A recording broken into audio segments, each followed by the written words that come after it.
Morning সবাইকে। যদিও অনেক বেলা হয়ে গেছে, উঠেছি অনেকক্ষণ, উঠে ঘরদোর পরিষ্কার করলাম, তারপর ছেলেকে খাওয়ালাম। এখন যাব ডিমের তরকারি করতে, তো সেটাই তোমাদের সাথে একটু শেয়ার করবো বলে এলাম। চলো তাহলে দেখো কীভাবে ডিমের তরকারি করি। খুব ইজি প্রসেসে, কেমন খেতে টেস্টি হয়। কেমন করতে করতে ছেলেকে এখানে বসিয়ে দিয়েছি। কি করব, ঘরে একা কেউ তো নেই, শুধু আমি ছেলে।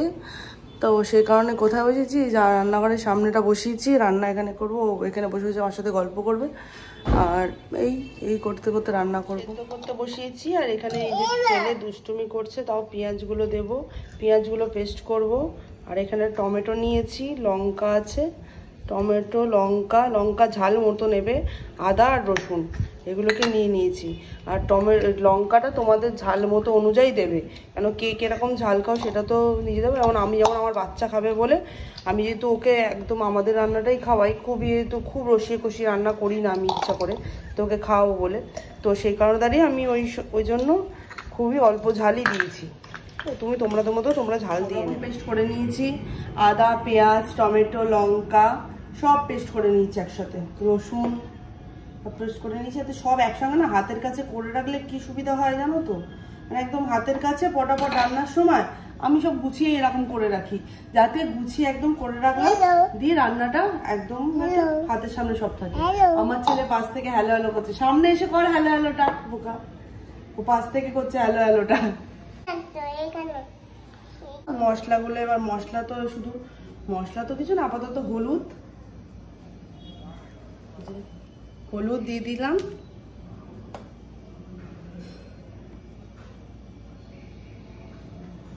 লঙ্কা আর হলুদ আর নুনটা এখন দিয়ে দেবো, দিয়ে ওটাকে ভালো করে ভেজে নেবো।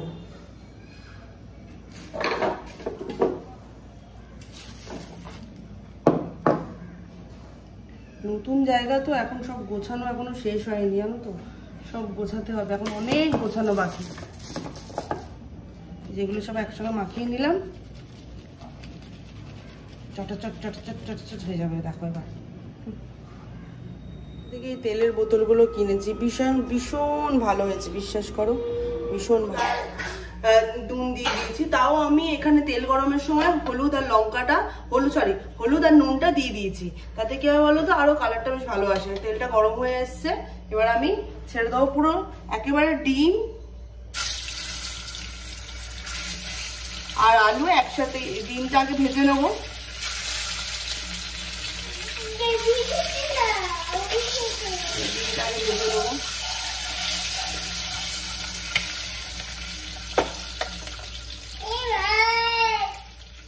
উল্টে পাল্টে ডিমটা ভাজা হয়ে গেলে তারপর আলুগুলো ভেজে নেবো।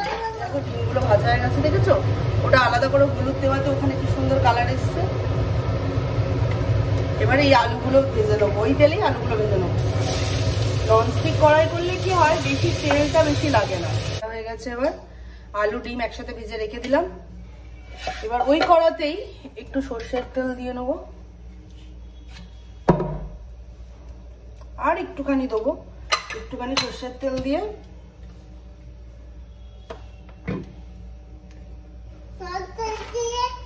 গরম মশলাটা, সর্ষের তেলটা একটু হোক। ছেলে বক বক করেই যাচ্ছে, তার মাঝখানে ছেলেকে খাইয়ে নিলাম ওই জন্য। এবার দিয়ে যে গরম মশলাটা দিয়ে দিলাম, গরম মশলা দিয়ে দেওয়ার পর এটা একটুখানি ভাজা ভাজা হতে হবে।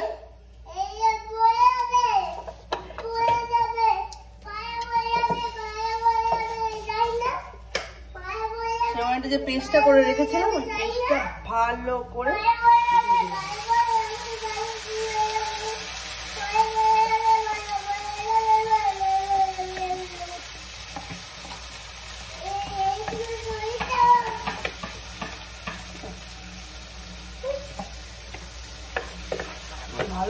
করে দিলাম। তার সঙ্গে একটু চিনি দিয়ে দেবো, বুঝছো? চিনিটা দিলে কি হয় জানো তো, একটু কালারটা বেশ সুন্দর আসে। অল্প সামান্য একটু চিনি দিয়ে দেবো, যাতে কালারটা বেশ সুন্দর আসে দেখতে।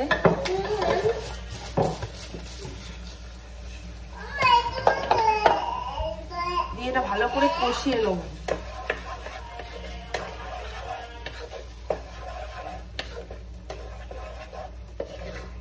ভালো করে কষিয়ে নেওয়ার পর তারপরে একটু করে ধনে জিরে, পুরো হলুদ, ধনে জিরে আর কাশ্মীরি লঙ্কা গুঁড়ো, শুকনো লঙ্কা গুঁড়ো অল্প অল্প করে দিয়ে দিলাম। দিয়ে ভালো করে এবার এটাকে কষবো।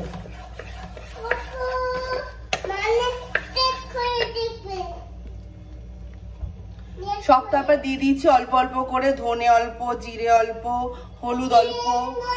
তারপর শুনতে পাচ্ছ কি তোমরা, বুঝতে পারছো কি ছেলে বক বক করে আছে পাশ থেকে? লঙ্কা গুঁড়ো, তারপর কাশ্মীরি লঙ্কা গুঁড়ো সব দিয়ে দিয়েছি। এবার একটু ভালো করে করবো, একটু তেল ছাড়ে আসবে তখন এবার তারপরে ডিম আর আলুটা দিয়ে দেবো।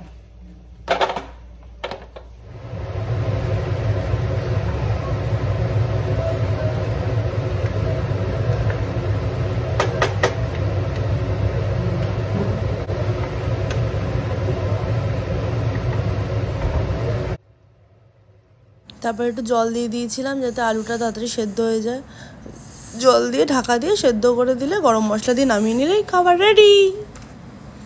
জল দিয়ে ফুটিয়ে নিয়েছিলাম, এই যে হয়ে গেছে ডিমের ঝোল,